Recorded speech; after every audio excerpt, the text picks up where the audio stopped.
गीता 18 के श्लोक नंबर 62 में भगवान स्वयं कह रहे हैं कि अर्जुन उस परमेश्वर की शरण में जा जिसकी कृपा से परम शांति व शाश्वत स्थान अर्थात सतलोक को प्राप्त होगा।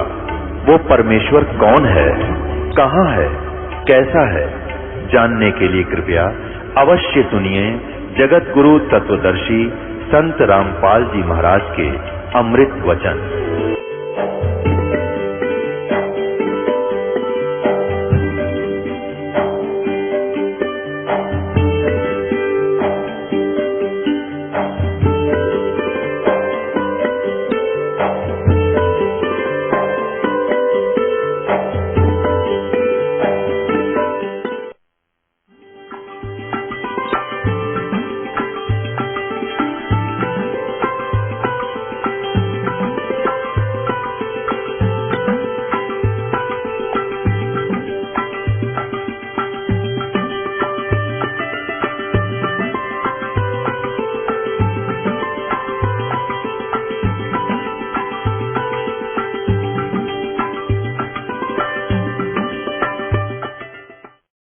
तो कागभूषण जी कहने लगे कि एक समय मेरा टर्न वाइज नंबर मनुष्य जीवन का आ गया।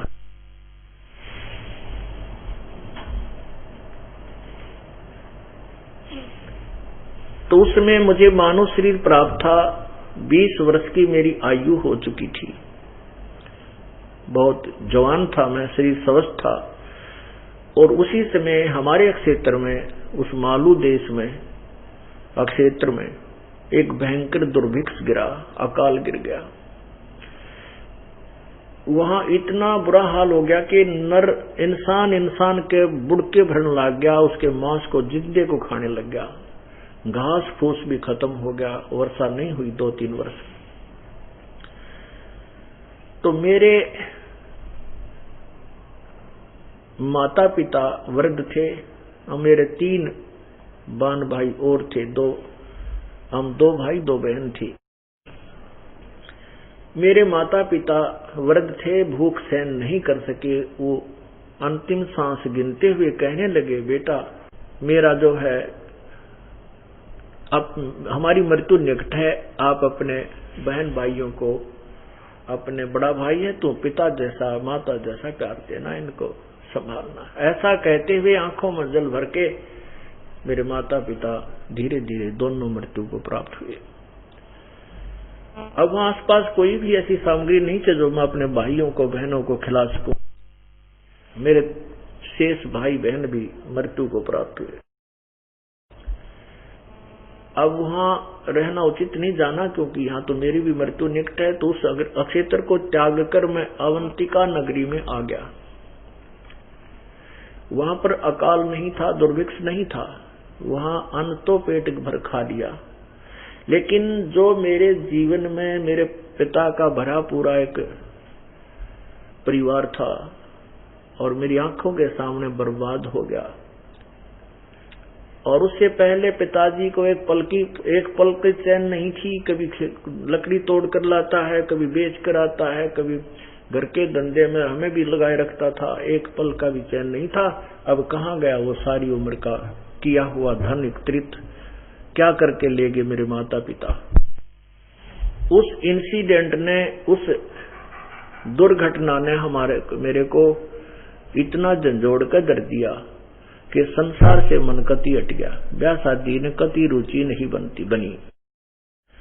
अब उसी समय मैं खाने की तलाश में घूमता रहता था कि कहाँ रोटी मिले। फिर धीरे धीरे कोई 2 रोटी का कोई रोजगार मिले, उसकी तलाश में घूम रहा था। इतने में एक मंदिर में, एक देवालय में, शिव जी के मंदिर में आरती हो रही थी। तो मेरे कानों में आरती पड़ी। मैंने सोचा चल यहाँ सत्संग हो रहा है को तो रोटी तो जरूर मिलेंगी, भंडारा भी होगा। इस उद्देश्य से मैं जाकर बैठ गया।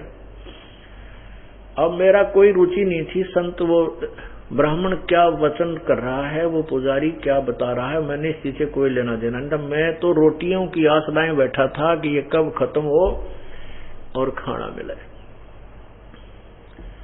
तो वहां मंदिर में खाना नहीं बनाया जाता था, केवल कुछ समय के लिए 1-1.5 घंटा श्रोता आते थे और उनको मीठी खीर दे करके प्रसाद वितरित करके विदा कर दिया जाता था।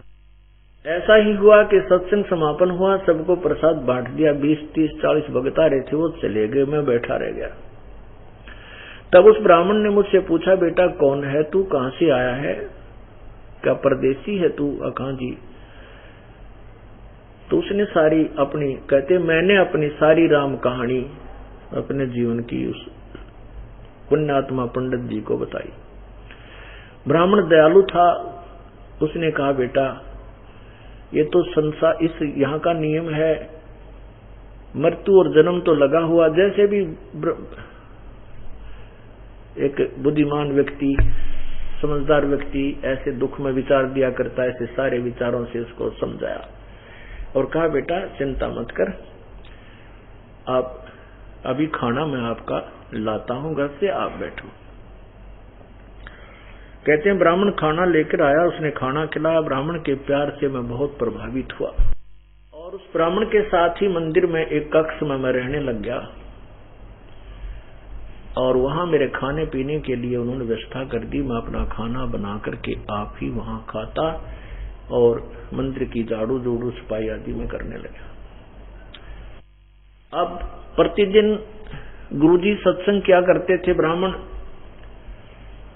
और सत्संग सुना करके फिर बाद में कहते थे, मुझे भी कहते थे बेटा आप भी दीक्षा ले लो। भूषण जी कहते हैं कि गुरुदेव मेरे मन में कति नहीं आती थी कि नाम ले लूं, मुझे अच्छा नहीं लगता था। मैं तो ये सोचता था बस ठीक है, अपना झाड़ू झूड़ू लगाता रहूंगा, अपन टूक मुझे रोटी मिल रही है खाता रहूंगा, मुझे कोई लेना देना नहीं था। वो खूब कथा सुनाते थे, कथा में सुनता भी था, पर असर कति नहीं होता था कि मैं अपना कल्याण करवाऊं। ऐसे करते करते 6 महीने बीत गए। तब फिर उस ब्राह्मण ने एक दिन कहा, बेटा ये मनुष्य जीवन ऐसे नहीं मिलता, यदि हम परमात्मा की भक्ति नहीं करेंगे तो ये व्यर्थ जाएगा, 84 लाख योनियों में जाना पड़ेगा, ऐसा ऐसा जैसा। क्योंकि ज्ञान तो ये सभी एक ही जैसा सुनाते हैं, लेकिन समाधान पूरा ना होने से वो दुर्भाग्य है कि उन श्रोताओं का वो रह जाते हैं। फिर भी उस ब्राह्मण ने उसके राम नाम की कलम चढ़ा ही थी। यानी वो कहता काकभूषण जी, अब अपने जब उसको सारे जीवनों की पिछले की ज्ञान हुआ, अब उसको जो उपलब्धि हुई, उससे जो लाभ हुआ, अब वो बताता है पीछे कि वो हमारे कुल का जो नाश हुआ तो बहुत बुरा, लेकिन वो चोट और साथ में फिर ऐसे महापुरुष का संग, और वो भी 6 महीने कंटिन्यूस मिलने के बाद मुझे ये समझ में आई कि राम नाम ले लूं। यानी इतने पापों से भरा हुआ था।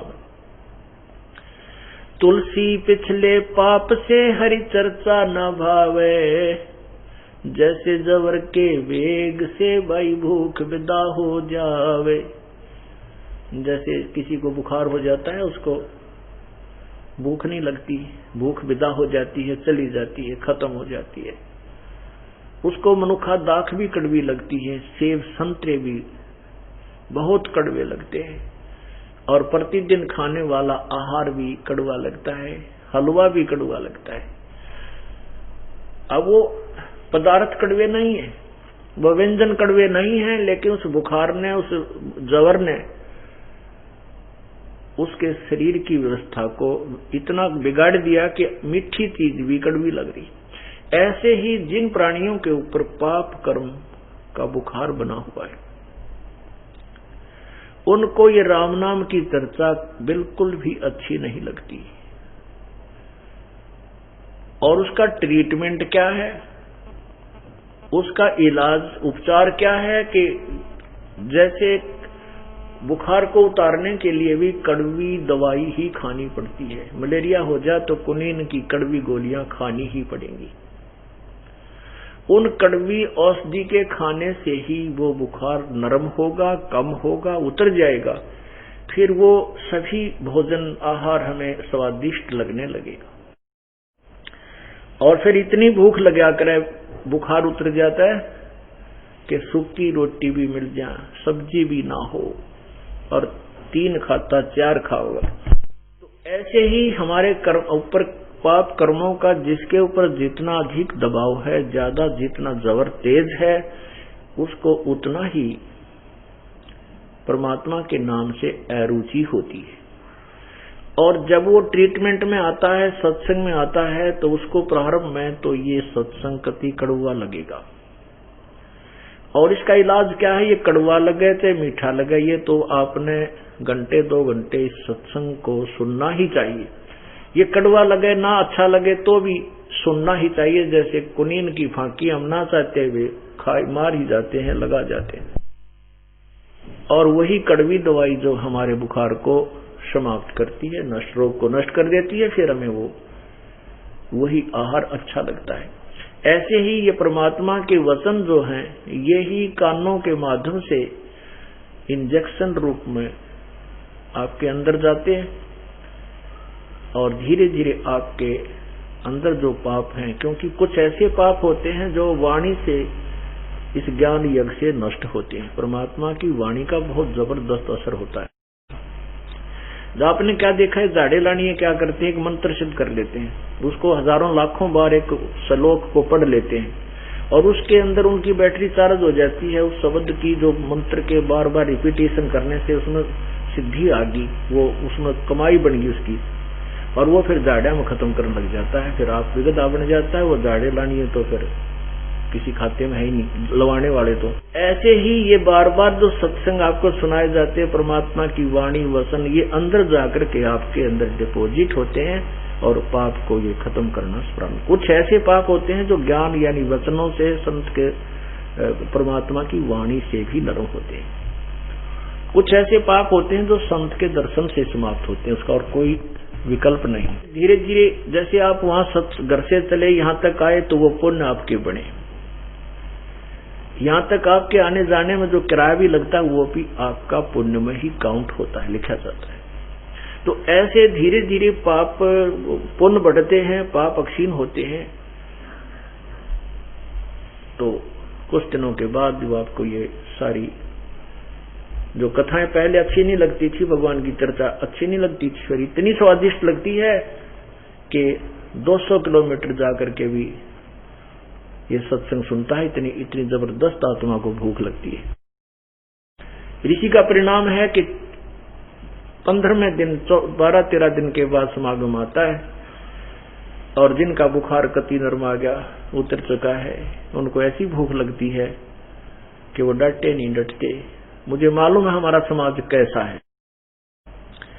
और क्या संघर्ष करना पड़ता है हमारे को, क्योंकि पहले तो हम वो गलत साधना करते थे, सारे जकड़े पड़े थे उसमें।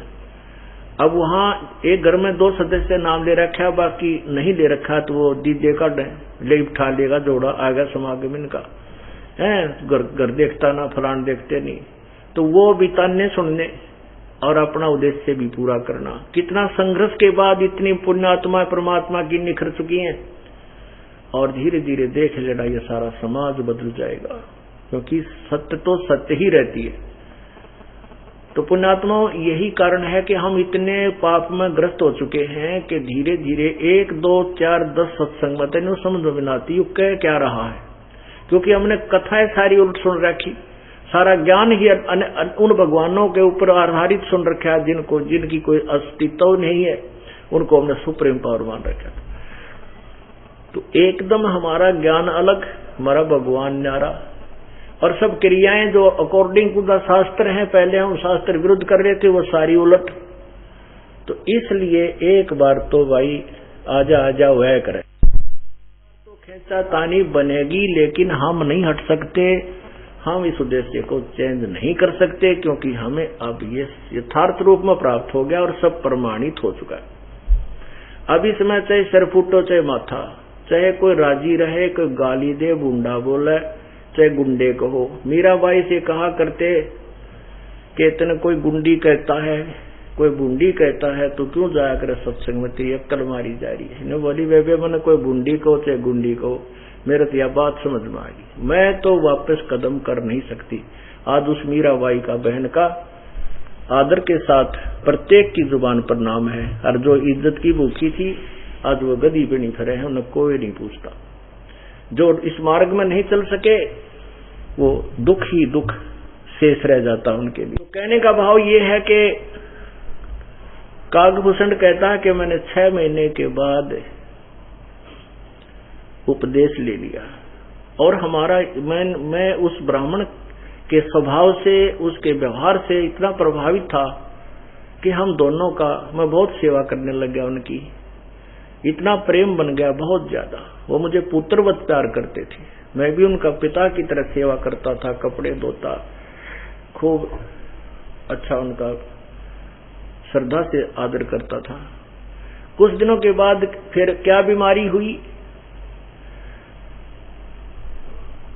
कि जो गुरुजी कथा सुनाते थे शिवपुराण की, वो शिवजी के पुजारी, वो कथाएं मेरे भी याद होगी और मैं गुरुजी से भी अच्छी तरह लतीफेदार बना करके सुनाने लगा।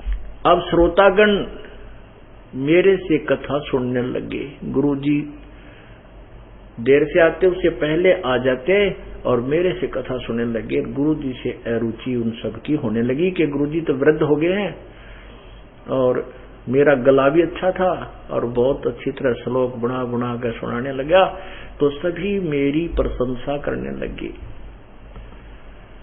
अब मैं अंडी पाक गया। अब मेरे अंदर वह प्रभुता समा गई जो इस मार्ग में दुश्मन है, शत्रु है। एक दिन मेरे पास मेरे जो प्रशंसक बैठे थे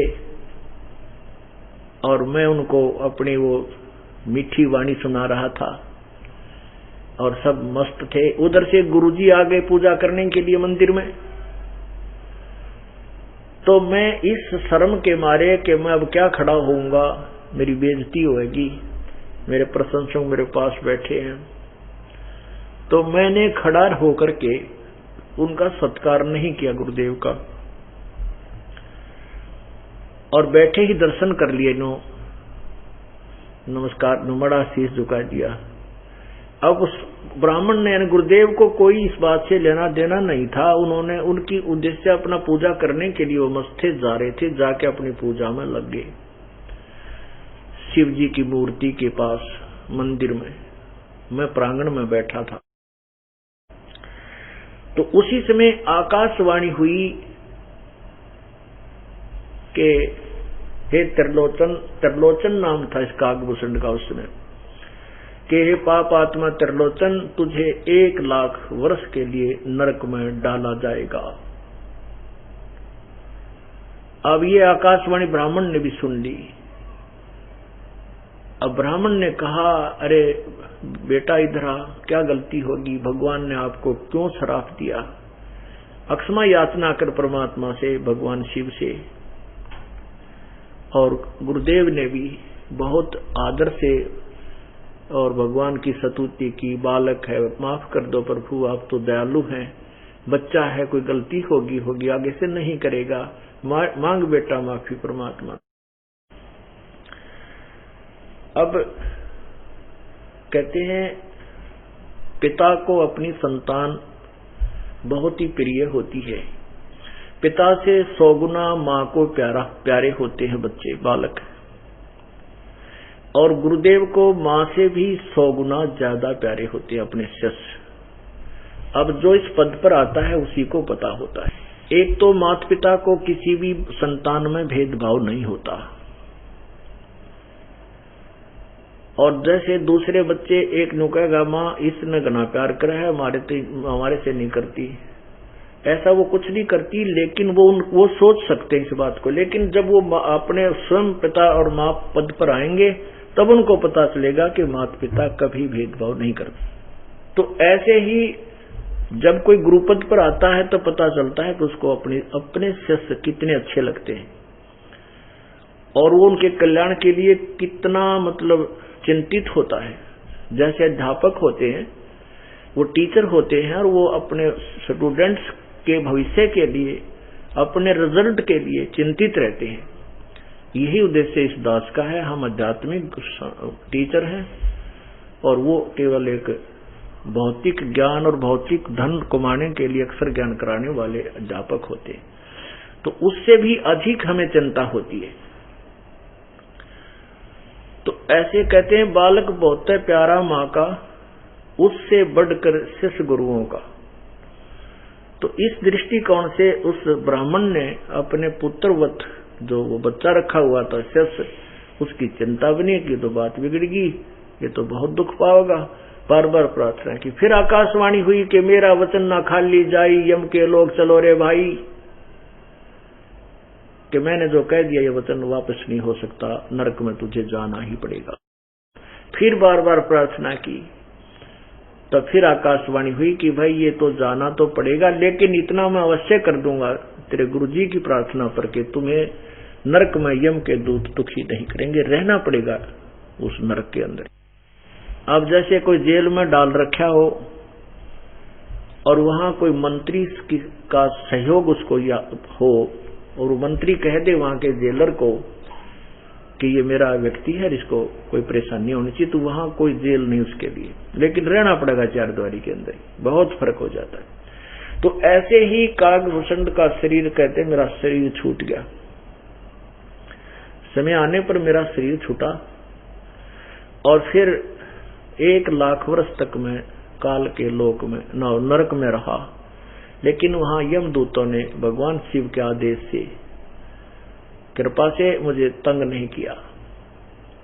उसके बाद क्या हुआ कि मेरा जन्म हुआ, फिर ऐसे कुछ 84 कुछ जन्मों में फिर गया इधर उधर, फिर उसके बाद कई जन्मों के बाद फिर मेरा जन्म हुआ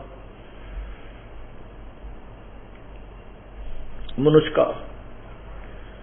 उसके बाद मुझे एक लोमस ऋषि कथा कर रहा था। लोमस ऋषि कथा कर रहा था कि सरगुण भगवान के विषय में बता रहा था कि ऐसे ऐसे ये सारा संसार है, ये भगवान का ही रूप है। जैसा इन ऋषियों ने ज्ञान है, इन्हें उठ पटांग सी मारा करते, फिर भी वो सरगुण के बारे में बता रहा था। तो कहते हैं मैं उनकी कथा को सुन रहा था, थोड़ा पीछे श्रोताओं में बैठकर मैंने खड़ा होकर कहा, ऋषि जी सरगुण सभी नाश हो जाई, इसलिए निर्गुण रहो लौलाई, कि सरगुण तो सब नष्ट होगा तो दिखाई देता है, इसलिए निराकार की भक्ति करनी चाहिए। मैंने लोमस ऋषि को शिक्षा देनी शुरू कर दी।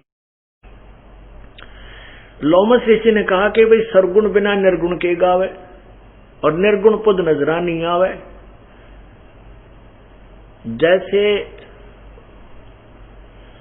जैसे वृक्ष बीज में, जैसे बीज में वृक्ष है सब ठौरा, और जब उगे तब दिखे मोरा। जैसे आम की गुठली में आम का पौधा निर्गुण रूप में है, तो वो के काम आवेगा आप करके उसकी त्रिपरिभाषा बताऊं, आम किसा हो है, वो पेड़ कैसा हो है। इसको हम जमीन में दबाएंगे, मिट्टी में इसकी सिंचाई करेंगे, पौधा बनेगा, फिर पेड़ बनेगा, आम लगेंगे। तो कहते हैं सरगुण बिना निर्गुण के गाऊं और निर्गुण पद नजरा नहीं आवे। तो इस प्रकार समझाने लगा लोमस ऋषि। तो मैंने उसकी बात मेरे पल्ले पड़ी को नहीं। मैंने और निकट जाकर के उनसे कहा कि आपको अगर नहीं पता है तो आप रहने दीजिए, क्यों दुनिया को भ्रमित कर रहे हो, ये है वो, अंड बंड बोल दिया।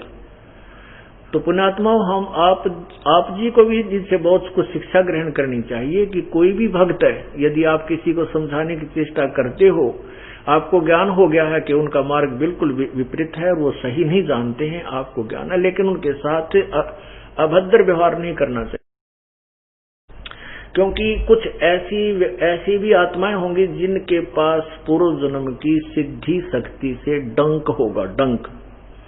तो वो कोशिश कर सकते हैं उन कच्चे भक्तों पर जिनका आप ही पूरा दृढ़ विश्वास प्रभु पर नहीं है, और वो दूसरों को समझाने लग जाते हैं। कुछ ऐसे भी हैं जिन्हें नाम बिना लिया है, कुछ भक्त बताते हैं कि हमारा एक भाई है, नाम नहीं ले रखा और आपके ज्ञान को सुनकर उड़न समझाए, तो उनके ऊपर ये प्रभाव हो सकता है, क्योंकि उनको परमात्मा का संरक्षण नहीं है। और किसी को समझाते हैं और ये ज्ञान अच्छा दृढ़ है, सत्य है, और वो उठ पटांग बोल दे, उसमें कोई पूर्व जन्म की भक्ति शक्ति है और वो शराब आदि को वचन बोल देता है, तो उसको भी असर हो सकता है। लेकिन जिन्होंने आपने नाम ले रखा है और आप मर्यादा नहीं तोड़ोगे, मर्यादा का भाव ये है कि आपने उनको अभद्र तरीके से नहीं कहना चाहिए। आप प्यार से कहो, नम्रता से समझाओ, और नहीं मानने तो उसके साथ फिर अभद्र शब्द प्रयोग नहीं करने चाहिए, इससे भगवान रुष्ट हो जाता है। तो यहाँ काकभूषण कहता है कि मैंने उस लोमस ऋषि जी को बहुत ही करड़े शब्दों से कह दिया कि तू जानता ही नहीं है तो क्यों फंड कर रहा है, क्यों ऐसे करता है, क्यों बका रहा है। उसने मुझे श्राप दे दिया, अरे तू तो चंडाल के घर जन्म हो तेरा।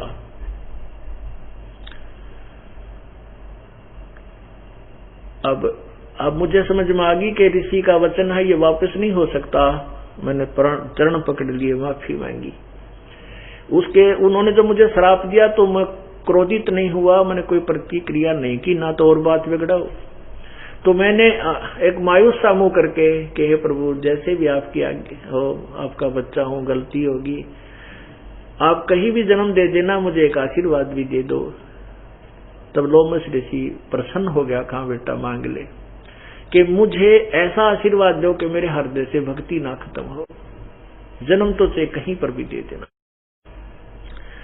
तब उस लोमस ऋषि ने कहा ठीक है भाई, जन्म तो तेरा वहीं होगा चंडाल के घर में, और बाकी भक्ति की याद तेरा रही रहेगी।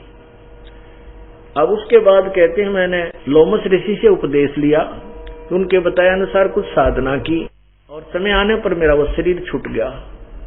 उसके बाद फिर मैं ब्रह्मा की पत्नी के पास हंस सवारी है इनकी, वो हंसनी रखती हैं। हंसनी जब नए दूध होने लगी, अर्थात वो ऋतु पर आई, ऋतु हुई, तो उसको काग चंड के पास उसको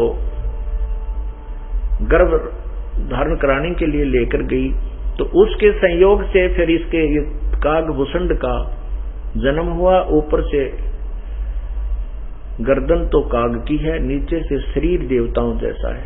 उसके बाद काकभूषण क्योंकि भक्ति की तड़फ इसके अंदर बनी हुई थी, ऐसे ही संतों के विचार सुनता सुनता घूम रहा था, तो जोगजीत रूप से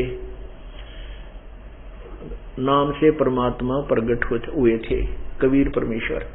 उन्होंने जब उनका सत्संग सुना, काकभूषण ने लगातार कई दिनों तक फिर उनके चरणों में शीश रख दिया, प्रभु ऐसा ज्ञान मैंने आज तक कहीं नहीं सुना। ये पूरे 9 खंड के अंदर मैं भ्रमण कर चुका हूँ, मेरी जिज्ञासा अभी तक समाप्त नहीं हुई थी, भक्ति अवश्य कर रहा था। तो तब काकभूषण को परमात्मा ने उपदेश दिया, उस भक्ति के कारण उसको देव पद प्राप्त है। अब आपको परमात्मा की जो कथा सुनाई जा रही है उसको गरीबदास जी की वाणी से भी आपको सुनाते हैं, क्योंकि यजुर्वेद अध्याय नंबर 40 के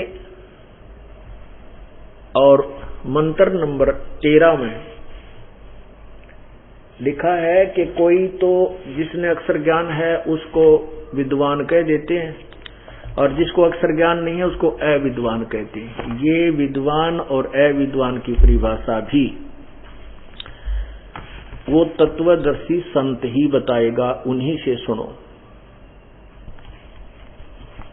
अब देखिएगा यजुर्वेद अध्याय नंबर 40 का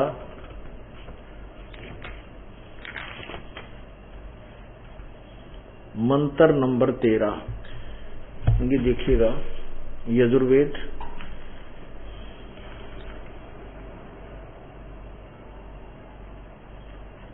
और ये महर्षि दानंद सरस्वती द्वारा अनुवादित है। और ये कहां से प्रकाशक है? सार्वदेशी कार्य प्रतिनिधि सभा 2/5 महर्षि दानंद भवन, रामलीला मैदान, नई दिल्ली 2। इसमें क्या है ये देखिएगा। पहले हमने अपनी संस्कृत देखनी है, क्योंकि इनको तो पता था ही नहीं, तो गुड़ का गोबर कर गए, अड़ंग सड़ंग मिला के उसको अनुवाद नहीं करके गए, बिल्कुल बेकार कर दिया। अब इसमें देखना, ये है 44वां अध्याय, 44वां माने 40वां। और यहाँ इसका 13वां श्लोक है, 7 में मंत्र, ये 13वां। इसमें संस्कृत देखो, इन्होंने अनुवाद किया है, हे मनुष्यों, जो विद्वान लोग हमारे लिए विचक्षरे व्याख्या पूर्वक कहते थे, ये देखो, विद्याया पूर्वोक्त विद्या का और अन्य ही कार्य का फल आहु कहते थे। अविद्याया पूर्व मंत्र से प्रतिपादन की अविद्या का अन्य फल कहते हैं। इस प्रकार उन धीराणाम, आत्मज्ञानी विद्वानों, धीराणाम माने तत्वदर्शी, उन तत्वदर्शी विद्वानों से उस वचन को हम लोग सुनते थे, ऐसा जानो। अब इसका कोई अर्थ बना, इनका कोई सेंटेंस भी नहीं बना। इसका अर्थ है कि जो अशिक्षित हैं उनको तो अविद्वान कहते हैं, और शिक्षा जो अक्षर ज्ञान है जिसको, उसको विद्वान कहते हैं। कहते ये यथार्थ ज्ञान भी उन विद्वानों से सुनो जो तत्वदर्शी संत हैं। कहने का भाव ये है कि वो संत ही बताएगा कौन विद्वान है, कौन अक्षर, कौन विद्वान है, उसकी परिभाषा भी वही बताए। अब आपके समक्ष वही सिद्ध करना चाहता ये दास कि परमात्मा कबीर जी को ये अज्ञानी ऋषि और संत अविद्वान कहा करते कि वो के जाने जुला है। कई पंडितों के पास, जैसे ऋषि दयानंद ने सत्यार प्रकाशन उल्लास 11 में लिखा है कि कबीर अनपढ़ था, अशिक्षित था, वो विद्या पढ़ने के लिए कई ब्राह्मणों के पास गया, उन्होंने उसको नहीं पढ़ाया, तो आप पर तंबूरे लेकर गान लग गया। उसने जो कुछ भी शब्द बनाए वो उसके चेले, उसके जाल में कुछ जुल्हे आदि नीच व्यक्ति फंस गए। इस तरह की भाषा तो भगवान के लिए दयानंद जी ने प्रयोग कर रखी। अब आपको दिखाते हैं कि वो कल आपने ऋग्वेद मंडल नंबर 9 के सूक्त 96 मंत्र 16 से लेकर 18 तक में स्पष्ट हो गया कि वो कबीर परमात्मा है, और वो कबीर परमात्मा अपनी महिमा कबीर वाणी के द्वारा, कबीर गिरह के द्वारा, कबीर वाणी के द्वारा उच्चारण करके, आवाज करके, गरजता हुआ गरज के आवाज करके सुनाता है, और वो होता परमात्मा ही है। और अपनी महिमा को लोकोक्तियों के माध्यम से सुनाने के कारण, कविताओं के माध्यम से सुनाने के कारण उसको कवि की उपाधि भी दी जाती है, प्रसिद्ध कवि की उपाधि भी दी जाती है, लेकिन वो होता है परमात्मा ही। अब क्या बताते हैं, बूझ गरुड़ भूषण बियाना, मोसे कहो भेद विधि नाना, वचन सुशील दृष्ट अनुरागा, देवता की देह द्वार मुख कागा, कलंगी 3 शीस 30 साजय, शब्द कुलाहल हरख निवाजय, मधुकर बैन सुनत हो शांति, कहो भूषणिया की उत्पाती, मधुकर बैन विलास बहो, सुख सागर आनंदे, तावा सुरत लगाई, सुनत कटे सब फंद।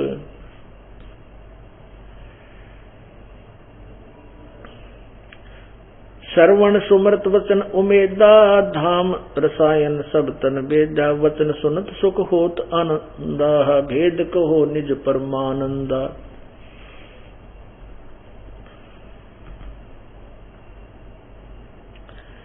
परम भेद कहो बहु भांति, मिटे हमारे मन की काची, कौन देश को नगर निदाना, कहो वसंत आधी परवाना, कौन पिता को जननी जाम्या, कौन कुली कौन वंश बखाना, कौन कुली कौन वंश बखाना, अरबन वर्ण कला परवेशा, तुमरी महिमा कर है शेषा, जल स्वरूप कुछ तरंग न तेजम, इंद्री जीत चढ़े मन से जम, ब्रह्म निरोपण निर्गुण भेसा, कहो भूषणमय आज संदेशा, चंद्र का तेज सूरज की किरणा, जासे अधिका तुमरा वर्णा, कौन कलागत रूप स्वरूपा, तिमर मिठ उजियारा धूपा। सुनो भूषण तुम अकल अनुपा, भेद कहो परमानंद जू का। कहे भूषण तुम सुनो खगेसा, तो से भेद कहूं परवेसा। अब देखो गरीबदास साहेब परमात्मा कबीर जी से परिचित होने के उपरांत, परमात्मा से संपर्क होने के उपरांत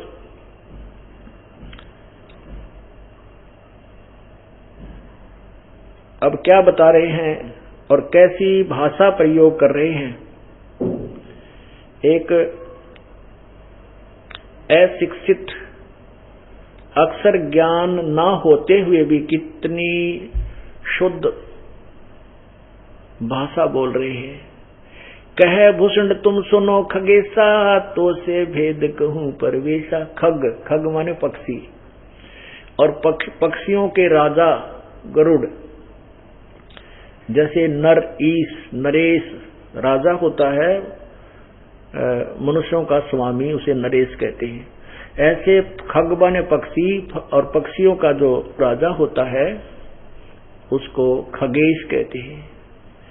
कहते हैं कहे भूषण तुम सुनो खगेसा, तो से भेद कहूं परवेसा। शंख कल्प युग गए बिहाई, पूर्व जन्म की कथा सुनाई।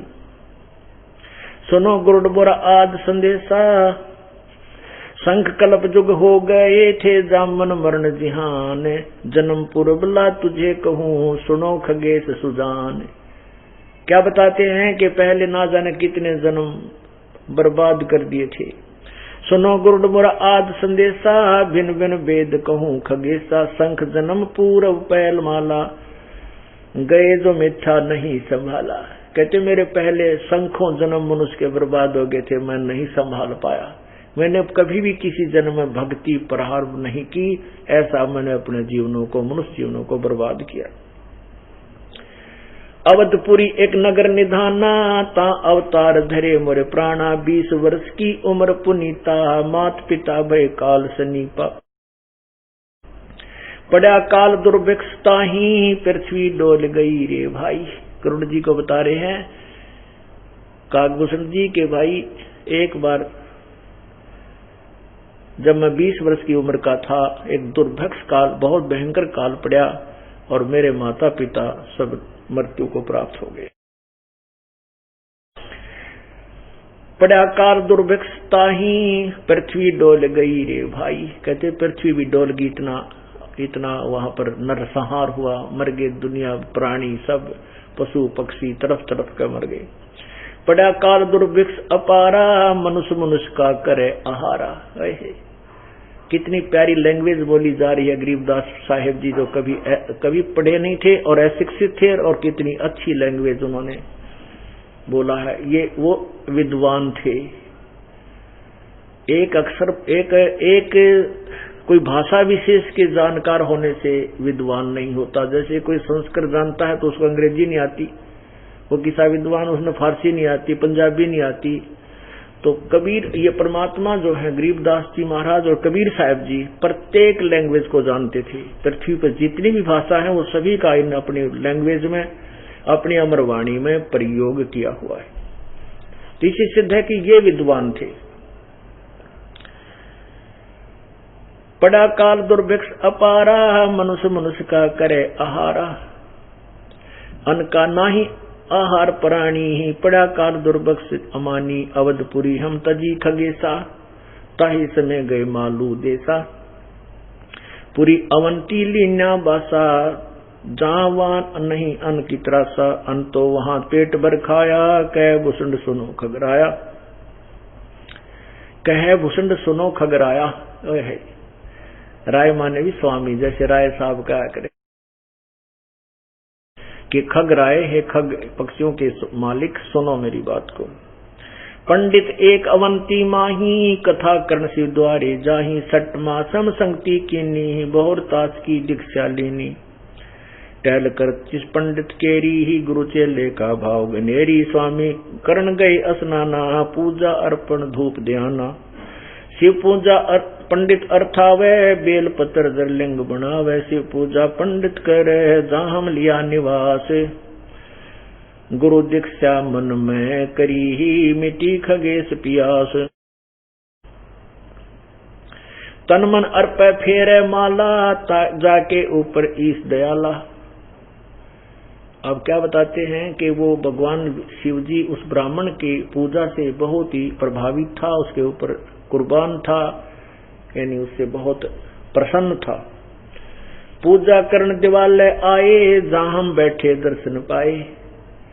जब वो गुरुजी पूजा करने के लिए मंदिर में आए तो हमने बैठे बैठे उनके दर्शन किए, खड़ा होकर सत्कार नहीं किया जिसका। अब उस भगवान शिव ने आकाशवाणी करके कहा था, रे नालायक, जब तू अपने गुरुदेव का ही सत्कार नहीं कर रहा है तो मेरे लोक में आकर के तू मेरा ऐसे व्यवहार यहाँ करेगा। आपको बताया है कि गुरु मानुष कर जानते, तेनर कहिए अंध, होवे दुखी संसार में फिर आगे काल के फंद। कहते हैं जीवत जग में जूती पड़े फिर जम तोड़े छाती। अब आपको यहाँ रिहर्सल कराई जा रही है कि गुरुजी के सामने जैसे हमने भगवान के साथ व्यवहार करना है ऐसा ही करना चाहिए, तभी हम उस लोक के प्राप्त करने के योग्य होंगे। यदि हम यहाँ व्यवहार गलत करते हैं तो वहां कैसे सुधार सकेंगे, और वहां व्यवहार ठीक ना होने से हम नीचे गिरते हैं। तो इसलिए गुरु मानुष कर जानते, तेनर कहिए अंध, ओवन दुखी संसार में भाई आग गए फिर हम के फंद। तो ऐसे ही भूषण जी ने जो मार खाई, जो फाउल पॉइंट्स थे उनके, वो हमने सावधान रहना है। आपा ने उन महापुरुषों के साथ बीती हुई कहानियों को अपने वर्तमान जीवन में अप्लीकेबल करना है, उनके अनुसार चलना है और उनसे डरना है कि हम कहाँ गलती करते हैं। तो भगवान शिव ने कहा कि जब तू अपने गुरुदेव का ही ऐसा सत्कार करता है तो मेरे साथ क्या करेगा, मेरा तेरा क्या नाता है भाई। जब तुझे इतना प्यार दे रहा है, तेरे को सब प्रकार की सुविधा दे रहा है, पुत्र की तरह प्यार करता, तू इसके साथ ऐसे नखरे करा तो मेरे साथ क्या करेगा। अंडरस्टूड है ये, इसमें कोई दो राय नहीं। क्योंकि भगवान भी मनुष्य जैसा है और भगवान यहाँ आ जाए तो तुम कितने दिन यहाँ क्या सारे बैठे रहोगे, यहाँ पर घर भी जाओगे, आओ भी, काम भी करोगे, दर्शन करने भी आओगे, आशीर्वाद ऐसे ही लोगे।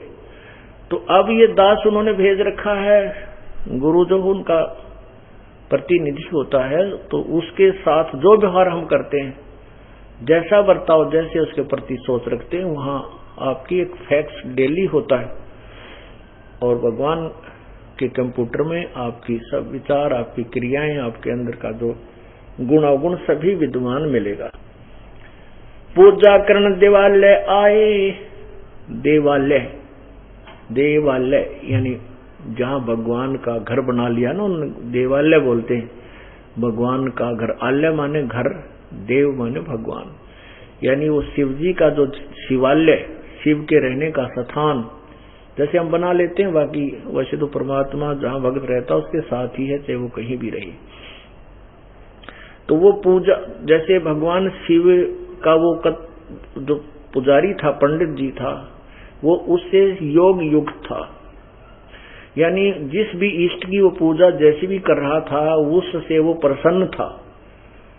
तो ऐसे ही हम जिस भी इष्ट की पूजा करें उसको रिझाना पड़ेगा, तब हम उसके पास जाने के योग्य होंगे। वो हमसे इतना ही प्यार करे जितना भगवान शिव अपने पुजारी यानी भक्त के से कर रहा था, और उसके साथ किसी ने थोड़ा दुर्व्यवहार किया तो उसका फल दिया उसको। ऐसे ही हमने, अगर वो अच्छा व्यवहार करेगा तो अच्छा फल देगा उसको, ये तो बट नेचुरल है। तो यहाँ क्या बताते हैं, पूजा करण देवालय आए, जहां हम बैठे दर्शन पाए, जहां शिव को मोह दिया सरापा, लाख वर्ष तुम जमपुर राखा। भगवान शिव ने मुझे श्राप दे दिया कि तुझे लाख वर्ष तक काल की नगरी में रखा जाएगा। पंडित सुना बचन शिव केरा, उठ चरण की न गुरु केरा। पंडित शिव का ध्यान लगाया, कल्प करी बालक बौराया। रे बालक धर शिव का ध्याना, ताते बख्श तेरे प्राणा। चार पैर पंडित को बीते,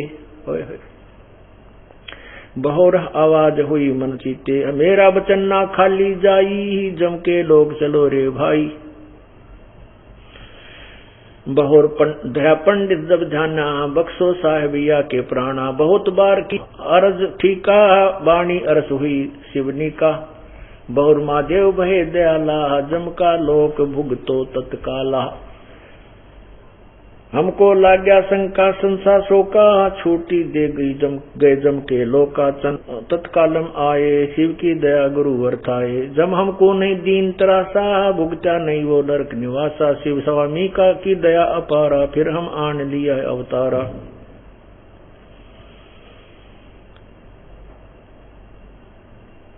जन्म धरे तत्काल जब, छूट गई मम दे।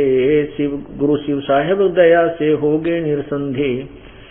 जोग ध्यान और नाम नरेसा, जब तब करनी मिटी अंदेशा। प्राणायाम किया परिणामा, स्वर्गपुरी को चले विमाना। लोमस ऋषि जहाँ कथा कराई, जहाँ हम प्रसंग पूछा जाई। सरगुण कथा होत तिस बारी, हम तो निर्गुण के अधिकारी।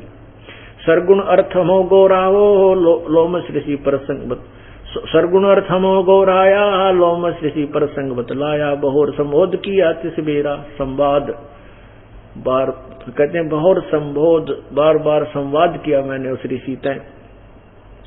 बहुर संबोध किया तिस बेरा, बैठा जाए निकट हमनेरा। सरगुण कथा बिना क्या गावे, निर्गुण पद नजरों नहीं आवे। जदुआ बोले काग सुंडा, दर्शा अद्भुत रूप अखंडा। सरगुण सकल नाश हो जाई, निर्गुण सदा रहो लोलाई। लोम श्री प्रसंग विस्तारी, सुनो गरुड़ आदि कथा हमारी। बहुर किया सरगुण प्रसंगा, शिव की जटा रहे जो गंगा। तप करके भागी रथ लाए, तिहु लोक कीर्ति दर्शाए। अब लोमस ऋषि जी कथा सुना रहे थे सरगुण और निर्गुण की। क्या बता रहे कि जैसे भगवान शिव की जटा कुंडली डैम में ये गंगा थी, और वहां से तप कर्या भागीरथ ने फिर वरदान पाया तो वो स्मृत लोक में प्रकट की। तो जब यहाँ नहीं थी हमारे लिए तो निर्गुण थी, यूजलेस थी, उसका कोई लाभ हमें नहीं था, कोई गुण हमें मिल नहीं रहा था। तो वो सरगुण, वो वहां पे सरगुण थी और यहाँ प्रकट हुई तब सरगुण ही हमें नहीं उपलब्ध हो रही थी, वो निर्गुण थी। कैसे शिव की जटा रहे जो गंगा, बहुर किया सरगुण प्रसंगा। शिव की जटा रहे जो गंगा, तप करके भागीरथ लाए, तीहू लोक कीर्ति दर्शाए। गुप्त वस्तु प्रगट दिखलाई, निर्गुण सरगुण समझो भाई। उसके बाद ये तो आपको परमात्मा की अमर कथा सुनाई है, अमर वाणी सुनाई है। तो अब जो प्रसंग चल रहा था कि दो प्रकार से मानव शरीर प्राप्त होता है। आपका सौभाग्य है कि आपको किसी ना किसी जन्म में ये राम नाम की कलम चढ़ी है आपके, और अब वो इतनी प्रबल होगी है कि आपके इतने पुण्य बन गए हैं कि परमात्मा ने आपको वो यथार्थ ज्ञान भी बता ही दिया। क्योंकि सकल पदार्थ है जगमाही और कर्महीन नर पावत नाही। अब यहाँ एक ऐसी व्यवस्था है इस सतलोक आश्रम बरवाला और करौथा में इस दास को दी है प्रभु ने, एक ऐसी विधि हमें मिल गई है कि जो हम कर्महीन हैं तो हम कर्म युक्त भी हो सकते हैं। चाहे कितना ही कर्महीन प्राणी है, वो कर्महीन क्यों है? क्योंकि उसने पुण्य करने की विधि, धर्म करने की विधि, नाम जाप की कोई विधि ठीक ना मिली, इसलिए वो कर्महीन हो गया। गुरु बिन काहू न पाया ज्ञाना, जो थोथा गुछड़े किसाना। गुरु बिन वेद पढ़े जो प्राणी, समझे न सार रहे अज्ञानी। ये सभी अज्ञानी ऋषि मैं ऋषि डले डोएंगे, शास्त्र साधना करके सिद्धियां प्राप्त करके अपना भी जन्म खोएंगे और साथ में अनुयायियों को भी अपनी सिद्धियों से रिझाते रहे, अपना भी जीवन व्यर्थ कर गए और ये भी भोली आत्मा कंगाल बना।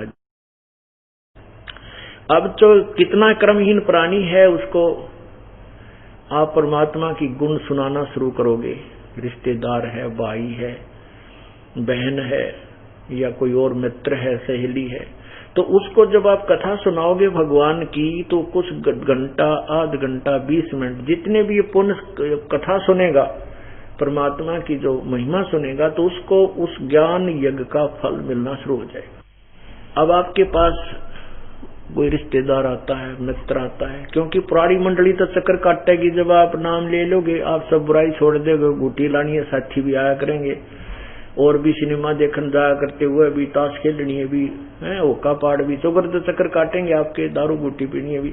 तो अब उनसे पीछा छुटाने का एक ही तरीका है, 5-4 मिनट तक औपचारिक बातें होती हैं, 10 मिनट गणित गणी, उसके बाद फिर और ही कथाएं शुरू होती है। कोई अपने डिंग मारता है, कोई किसी की सुनाता है, कोई अपने बेटियां की कथा सुनाएगा, कोई नो मेरी बेटी इतनी सुखी है, या हमारा भैंस इतना दूध, क्या कहने लग जाएंगे। तो उनकी 2-4 बातें सुनकर फिर अपनी सुनाना शुरू कर दे भगवान की कथा। वो हम वहां सत्संग में जाते हैं, मैंने तो एक ऐसा अनमोल ज्ञान सुना है, ऐसा कभी नहीं सुना था, ऐसे ऐसे। तो उससे 2 लाभ होंगे। यदि आपका मित्र है और आपका उद्धार उसका कराना चाहते हो तो आपका मित्र है, अपने मित्र का या भाई का, बहन का, रिश्तेदार का आप उपकार अवश्य करना चाहोगे और चाहिए भी। तो उसका उपकार इसी में है कि वो कथा सुने भगवान की और इस मार्ग को ग्रहण करे, अन्यथा वो आपके नहीं और वो आप उसके नहीं, आप मित्र नहीं हो उसके। यदि आपको कथा, आप उसको अपने मार्ग पर नहीं लगा रहे हो, आप भाई नहीं हो, आप बहन नहीं हो, आप पति नहीं, आप पत्नी नहीं, तो उसको कोशिश करे ये कथा सुनाने शुरू कर दे। अब आपको ये भी पता होगा कि तुलसी पिछले पाप ते हरिचर्चा ना भावे। कबीर परमात्मा कहते हैं, कबीर पिछले पाप से हरिचर्चा ना भावे, कहूंगा कह उठ चलना और बार चलावे। अब उसका तो स्वभाव है, ये तो होगी प्रतिक्रिया कि परमात्मा की वाणी है कि या तो वो परमात्मा की कथा शुरू होते ही कदम लग जाएगा, जब उसने जानना जगह ना होगी, शाम का समय हो गया, रात काटनी पड़ेगी, तो वो आप सुनाओगे तो लटके लेने लग जाएगा, वो सो जाएगा, पड़ जा ठीक से, पांडा छूटा, अपनी भक्ति करो।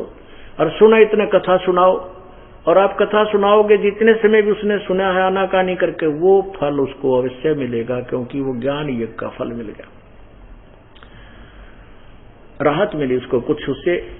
उसके बाद अगर वो कोई नहीं सुनना चाहता, मान ली दिन में आ गया, पता है कि 2 घंटे मगज चाटेगा, तो उसको कथा सुनाना शुरू कर दो कि अब उस दिन सत्संग है, आप जरूर चलिए, मैं आपको लेने आऊंगा।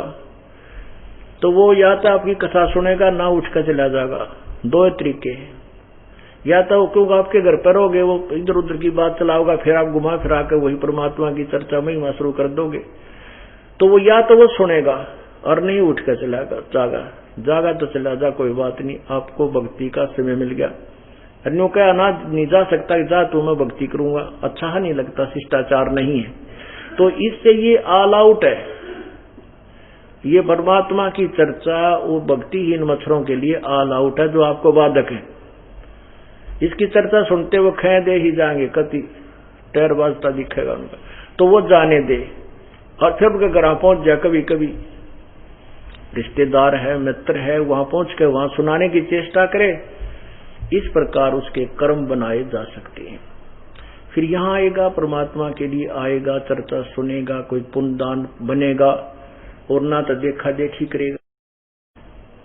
तो उससे फिर ये उसकी भक्ति प्रारंभ हो जाएगी। तो इससे दोनों थर्मामीटर आपको दे दिए कि यदि पुण्यात्मा है तो रुचि रुचि सुनेगा, 1-2 बार आनाकानी हो सकती है, फिर उसको आप प्रेरणा होगी, वो स्वयं आने लग जाएगा। ये समझो कि मानव शरीर से आया हुआ प्राणी है और ये ग्रहण करेगा। समय अवश्य लगेगा, क्योंकि हम भगवान की भक्ति छोड़ने के बाद पूरे पाप इकट्ठे करते, पुण्य तो हमारे पास रहता ही नहीं। कहते हैं पृथ्वी ऊपर पग जो धारे है, करोड़ जीव एक दिन में मारे। इतने पाप हम एक पैर रखने में भी एक दिन में करोड़ों जीवों को मार करके विश्राम करते हैं, और उसको साफ करने का, उन पापों को नष्ट करने का कोई औषधि नहीं, कोई साबुन और पानी नहीं, तो मैला कपड़ा मैला ही होता जाता। तो यहाँ परमात्मा के सत्संग में, अमृत से, भजन से पाप इतने होते हैं। लेकिन अब हम भजन, सिमरन, सेवा, दान करते हैं, वो जैसे कपड़ा प्रतिदिन प्रयोग करने से मैला हो जाता है, तो प्रतिदिन साबुन और जल से उसको वाश किया जाता है। तो वो निर्मल रहता है, धोया जाता है। और जो बिल्कुल साबुन पानी का प्रयोग ना करते, उनके कपड़े देखना कैसे हो जाते हैं। तो ऐसे ही हमारा अंतःकरण, हमारे जो सूक्ष्म रूप के अंदर जो हमारा शरीर है, वो हमारी आत्मा इतनी मलिन हो चुकी है, तो उसको साफ होने में समय लगेगा।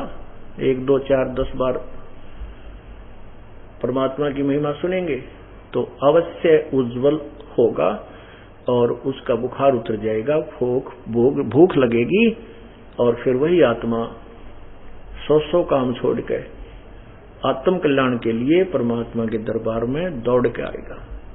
और यही तरीका है प्रभु पाने का और आत्म कल्याण कराने का। सत सही।